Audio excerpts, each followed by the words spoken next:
अवधूत चिंतन श्री गुरुदेव दत्त श्री स्वामी समर्थ महाराज की जय।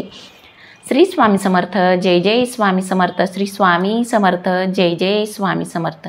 स्वामी तू माझा आधार या आपल्या चॅनलमध्ये सर्वांचं खूप खूप मनापासून स्वागत करते। तर आज मी तुम्हाला देवपूजा स्वामींची नित्यसेवा करताना कोणत्या चुका करू नयेत याचविषयी माहिती सांगणार आहे। तर बघा, आपण दररोज नित्यनियमाने देवपूजा करतो, उपासना करतो, मंत्र जप करत असतो, कारण की त्याचे निश्चित फळ आपल्याला भेटावे। परंतु या सेवा करताना आपल्याकडून काही नकळत चुका होत असतात।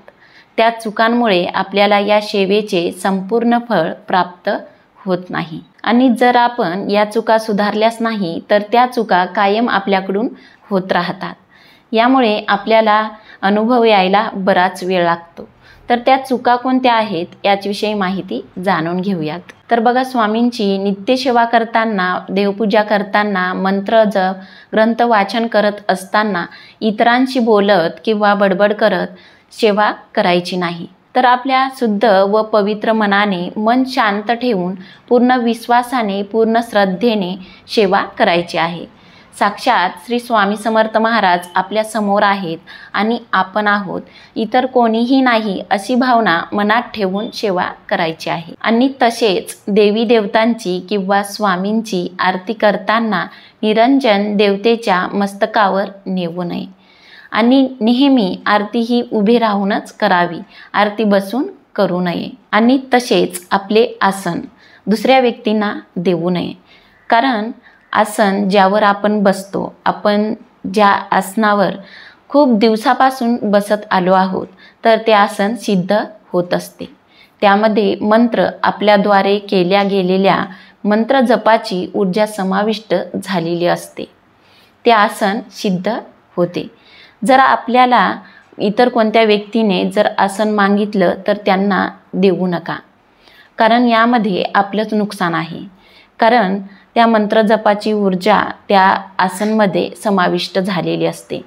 जर आपण इतर व्यक्तींना ते आसन दिलं तर ती ऊर्जा अशुद्ध होऊन नष्ट होईल, म्हणून आसन इतर व्यक्तींना देऊ नका। ते आसन आपल्यासाठीच आहे, आपणच त्या आसनावर बसून सेवा करायची आहे। आणि तसेच आपली जपमाळ कधीही कोणाला देऊ नये। तर बघा, आपल्या जपामध्ये माळेला खूप महत्त्व आहे। आपण जेव्हा मंत्र जप माळेवर करत असतो आणि एखादा मंत्र एकाच माळेवर लगातार करत असेल तर ती माळसुद्धा सिद्ध होत असते। बघा, पूजाघरात, देवघरात ठेवलेल्या कोणत्याही वस्तू जास्त काळापर्यंत जर आपण त्याचा उपयोग केला तर त्या वस्तू स्वतः सिद्ध होत असतात। जेव्हा आपण माळेवर मंत्र जप करतो तेव्हा माळ ही सिद्ध होत असते आणि माळ सिद्ध झाल्यानंतर मंत्रही सिद्ध होत असतो। मंत्र शक्तिकृत होत असते आणि आपले कार्य करणे सुरू करत असते। म्हणून वेगवेगळ्या जपामध्ये वेगवेगळ्या माळेचा नियम सांगितलेला आहे। या मंत्र जपामध्ये या माळेचा उपयोग करा, त्या मंत्र जपामध्ये त्या माळेचा उपयोग करा। तर बघा, जपमाळ आपल्या जीवनामध्ये, आपल्या आध्यात्मिक जीवनामध्ये जपमाळेला खूप महत्त्व आहे।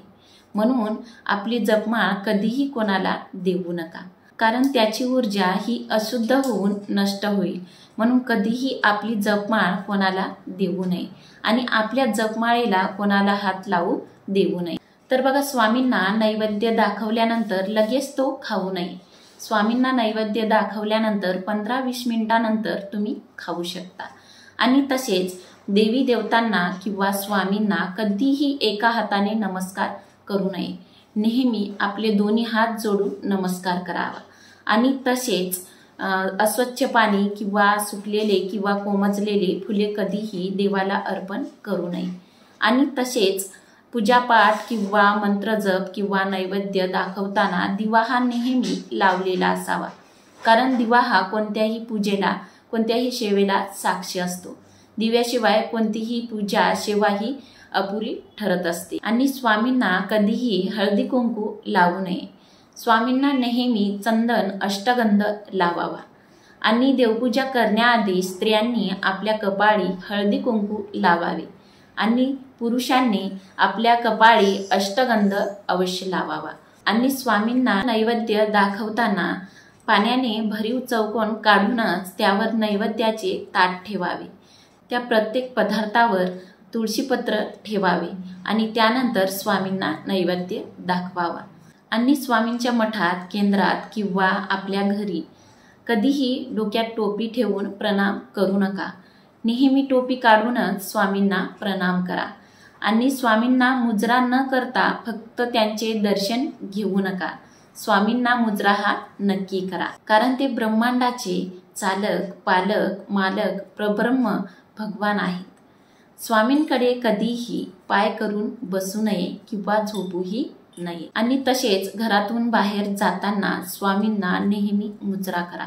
स्वामींना प्रार्थना करा की हे स्वामीराया, मी या ठिकाणी या कामासाठी जात आहे, माझ्या सोबत चला आणि कामात कोणतीही अडचण येऊ देऊ नका, असं म्हणून घराबाहेर जा। आणि मनात हा पूर्ण विश्वास ठेवा की साक्षात ब्रह्मांड नायक श्री स्वामी समर्थ महाराज माझ्या सोबत आहेत। मग बघा, तुमच्या कोणत्याही कामामध्ये अडचण येणार नाही आणि जरी अडचण आली तरी तुम्हाला स्वामीच त्यातून मार्ग दाखवतील। तर हे कार्य तुम्हाला दररोज करायचे आहे आणि घरी आल्यानंतरही स्वामींचे दर्शन घेऊन स्वामींना मुजरा नक्की करा।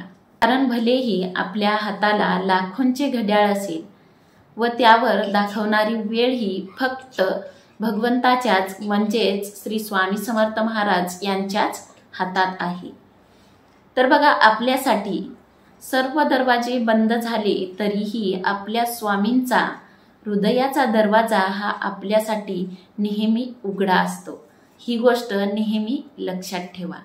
आणि बघा, श्री स्वामी चरित्र सारामृत, तसेच श्री गुरुचरित्र, दुर्गा सप्तशती असे अनेक ग्रंथ खूप पवित्र आहेत। यामुळे आपल्याला एक काळजी घ्यायची आहे, ती म्हणजे कधीही ग्रंथ वाचन करताना, पान उलटताना बोटाला थुंकी लावून पान उलटू नयेत। तर ही चूक नकळत कोणाकडून होत असेल तर ही चूक आपण नक्की टाळायला पाहिजे। तर या सर्व चुका आपल्याकडून नकळत होत असतील तर या चुका होणार नाहीत याची काळजी घ्यावी। तर तुमचे काही प्रश्न असतील तर नक्की कमेंट करून सांगा। आणि स्वामी तू माझा आधार या आपल्या चॅनलवर जर तुम्ही नवीन असाल तर असेच नवनवीन व्हिडिओ बघण्यासाठी स्वामी तू माझा आधार या आपल्या चॅनलला नक्की सबस्क्राईब करा आणि या व्हिडिओला नक्की लाईक करा। तर भेटूया अशाच एका नवीन विषयावर पुढच्या व्हिडिओमध्ये। धन्यवाद। श्री स्वामी समर्थ।